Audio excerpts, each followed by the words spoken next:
Hey there, future graduates. If you're navigating the world of higher education in 2025, student loans can be a game changer for covering tuition. But how do you actually use them effectively? In this video, we'll break it all down step by step, so you can make informed decisions without the stress. Let's dive in. First off, what are student loans? They're borrowed money designed to help pay for college expenses, and in 2025, options have gotten even more flexible with updated federal programs. There are two main types: federal loans, which often come with lower interest rates and more protections, and private loans from banks or lenders for additional funds if needed. The key is to start with federal options to maximize benefits. Step 1. Apply for financial aid.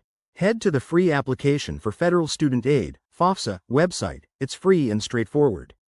By 2025, the process is fully digital and even faster, taking just 20 to 30 minutes.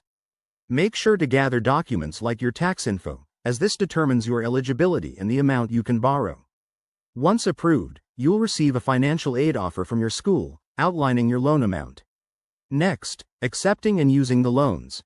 After reviewing your offer, accept the loans through your school's portal. The funds are typically disbursed directly to your institution to cover tuition, fees, and sometimes room and board. In 2025, many schools allow you to allocate extras for books or living costs, but remember, you'll have to repay any amount not used for education. Pro tip: only borrow what you absolutely need to avoid overwhelming debt later. Now, repayment. Federal loans in 2025 offer income-driven plans, where your payments are based on your salary after graduation. Private loans might have fixed rates, so compare them carefully. Always check for forgiveness programs if you enter public service. And here's a warning: interest adds up quickly, so make payments on time to keep costs down. In summary, using student loans wisely can open doors to your education without breaking the bank. If you're unsure, consult a financial aid advisor at your school. Thanks for watching. Hit that like button if this helped. Subscribe for more tips, and let me know in the comments how you're handling your college funds. Stay smart and keep learning.